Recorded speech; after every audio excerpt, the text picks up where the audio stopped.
आज बुल्डना में महाराष्ट्र के यवतमाल से पुणे जा रही एक बस में आग लगने से कम 26 लोगों की मौत हो गई। यह घटना आज सुबह करीब 2 बजे समृद्धि महामार्ग एक्सप्रेस वे पर हुई है। यह घटना तब हुई जब टायर फटने के बाद बस पलट गई। बस में आग की लपटें बस में कुल 33 लोग सवार थे। 7 लोगों को चोटें आई। घायलों को बुल्डना सिविल अस्पताल में भर्ती कराया गया। आज भूस्खलन के कारण बद्रीनाथ NH7 चमोली जिले के चिनका गांव में फिर से अवरुद्ध हो गया था। NHIDCL ने सड़क खोलने पर काम शुरू कर दिया है। मार्ग के दोनों ओर कई तीर्थयात्री सड़क खुलने के इंतजार कर रहे हैं। एक भयावह घटना में आज समृद्धि महामार्ग एक्सप्रेस वे पर बुल्डना में महाराष्ट्र के यवतमाल से पुणे जा रही एक बस में आग लगने से कम 26 लोगों की मौत हो गई। यह घटना तब हुई जब टायर फटने के बाद बस पलट गई। 33 लोग सवार थे। 7 लोगों को चोटें आई और घायलों को बुल्डना सिविल अस्पताल में भर्ती कराया गया। IMD के वैज्ञानिक संदीप कुमार शर्मा ने बताया कि हिमाचल प्रदेश में हल्की से मध्यम बारिश हुई, जबकि राज्य से कुछ हिस्सों में भारी बारिश दर्ज की गई। उन्होंने संज्ञा किया कि फलमपुर में 41 मिमी बारिश दर्ज की गई। उसके बाद स्लेपर में 48 मिमी बारिश दर्ज की गई। उन्होंने कहा पिछले 24 घंटे में हिमाचल प्रदेश में हल्की से मध्यम बारिश हुई, जबकि राज्य के कुछ हिस्सों में भारी बारिश दर्ज की गई। फलमपुर में 41 मिमी बारिश दर्ज की गई। इसके बाद स्लेपर में 48 मिमी बारिश दर्ज की गई। राज्य के अन्य हिस्सों में भी हल्की से मध्यम बारिश हुई। अधिकतम तापमान सामान्य से 2 से 3 डिग्री नीचे आ गया है और न्यूनतम तापमान सामान्य सीमा में बना हुआ है। उन्होंने कहा अधिकतम तापमान सामान्य से 2 से लेकर 3 डिग्री नीचे आ गया और न्यूनतम तापमान सामान्य सीमा में बना हुआ है।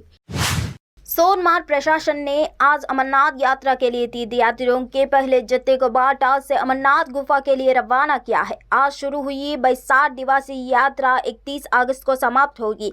यह अमरनाथ गुफा की यात्रा करने वाले हिंदुओं के लिए एक महत्वपूर्ण तीर्थ यात्रा है। भगवान शिव का निवास माना जाता है। आम आदमी पार्टी के सांसद राघव चड्ढा और अभिनेत्री परिणीति चोपड़ा ने आज पंजाब के अमृतसर में श्री हरमंदिर साहिब में मत्था टेका। परिणीति ने हथीदांत रंग का कुर्ती पहना था, जबकि राघव ने नेहरू कोट के साथ कुर्ती पैजामा पहना हुआ था। दोनों ने आदान प्रदान किया। 13 मई को नई दिल्ली के कुपरताला हाउस में उनके प्रियजनों की मौजूदगी की रिंग होगी। परिणीति पिछले कई महीनों से आप नेता के साथ अपने रिश्तों को लेकर सुर्खियां में है। अपनी सगाई से पहले राघव और परिणीति दोनों ने अपने रिश्ते के बारे में चुप्पी साध रखी थी। कथित तौर पर परिणीति और राघव डेटिंग शुरू करने से पहले एक दूसरे को कई सालों से जानते थे। इस जोड़े को हाल ही में शादी के लिए उदयपुर में स्थानों की तलाश करते हुए देखा गया था, जिससे संकेत मिलता है कि वे राजस्थान में शादी के बंधन में बांधने के लिए अपनी चचेरी बहन प्रियंका चोपड़ा और निक जोनस के नक्शोकदम के चलेंगे।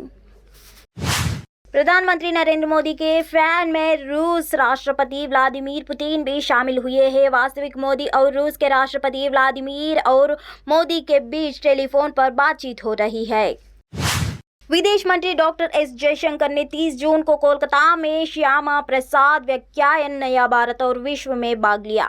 इस दौरान उन्होंने 30 जून को लंबे समय से चले आ रहे पाकिस्तान अधिकृत कश्मीर पर अपनी राय रखते हुए कहा कि वहां पाकिस्तान अधिकृत कश्मीर छोड़कर हमने 2 विरोधी देश के बीच निकटता विकसित होने दी और आज हमें इसकी कीमत भी चुकानी पड़ रहा है।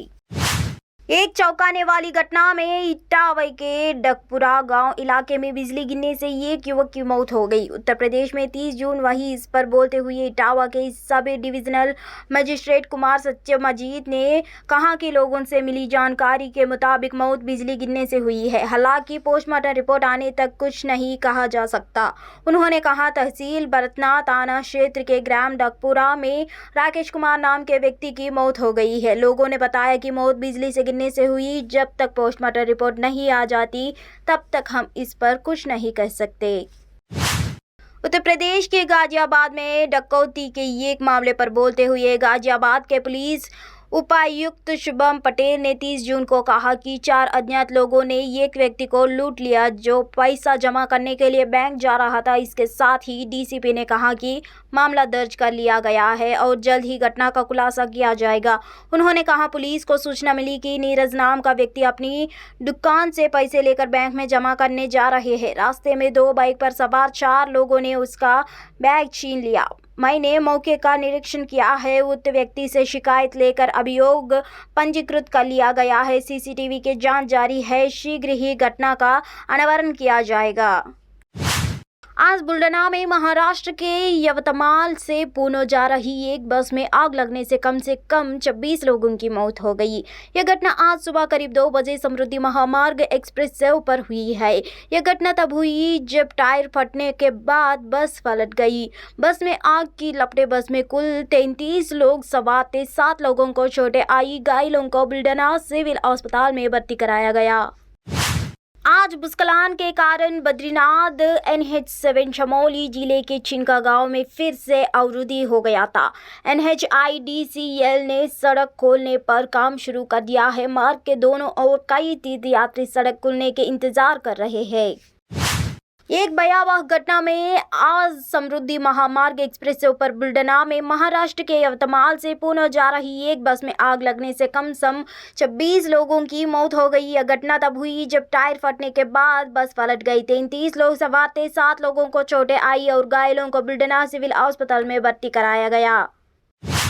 IMD के वैज्ञानिक संदीप कुमार शर्मा ने बताया कि हिमाचल प्रदेश में हल्की से मध्यम बारिश हुई, जबकि राज्य से कुछ हिस्सों में भारी बारिश दर्ज की गई। उन्होंने संज्ञा किया कि फलमपुर में 41 मिमी बारिश दर्ज की गई। उसके बाद स्लेपर में 48 मिमी बारिश दर्ज की गई। उन्होंने कहा, पिछले 24 घंटे में हिमाचल प्रदेश में हल्की से मध्यम बारिश हुई, जबकि राज्य के कुछ हिस्सों में भारी बारिश दर्ज की गई। फलमपुर में 41 मिमी बारिश दर्ज की गई। इसके बाद स्लेपर में 48 मिमी बारिश दर्ज की गई। राज्य के अन्य हिस्सों में भी हल्की से मध्यम बारिश हुई। अधिकतम तापमान सामान्य से 2 से 3 डिग्री नीचे आ गया है और न्यूनतम तापमान सामान्य सीमा में बना हुआ है। उन्होंने कहा, अधिकतम तापमान सामान्य से 2 से लेकर 3 डिग्री नीचे आ गया और न्यूनतम तापमान सामान्य सीमा में बना हुआ है।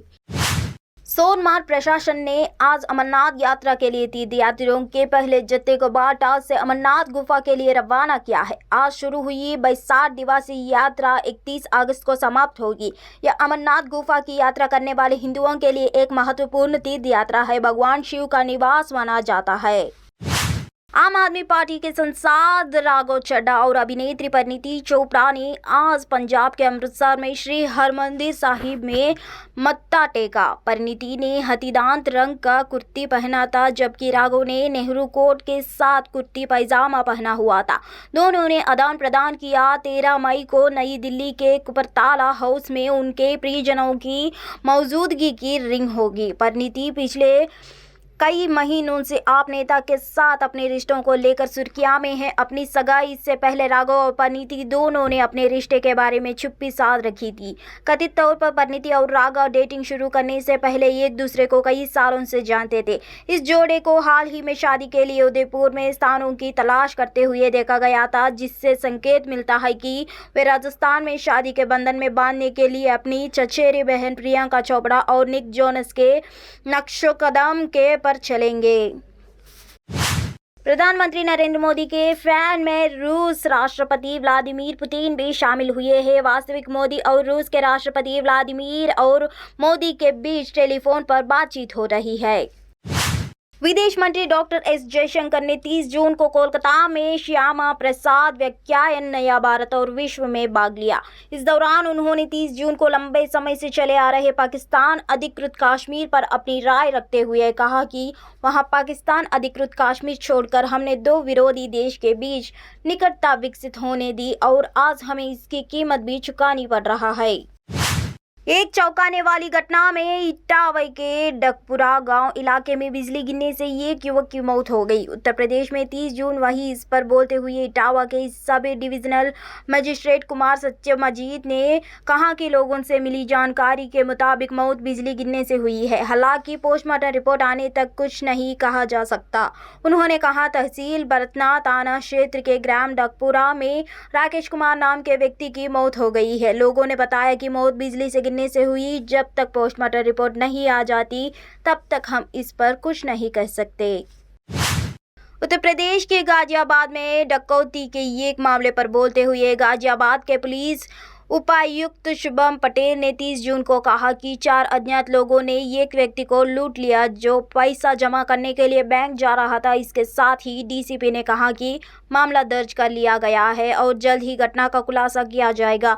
उन्होंने कहा पुलिस को सूचना मिली कि नीरज नाम का व्यक्ति अपनी दुकान से पैसे लेकर बैंक में जमा करने जा रहे हैं। रास्ते में 2 बाइक पर सवार 4 लोगों ने उसका बैग छीन लिया। मैंने मौके का निरीक्षण किया है। उक्त व्यक्ति से शिकायत लेकर अभियोग पंजीकृत कर लिया गया है। सीसीटीवी की जांच जारी है। शीघ्र ही घटना का अनावरण किया जाएगा।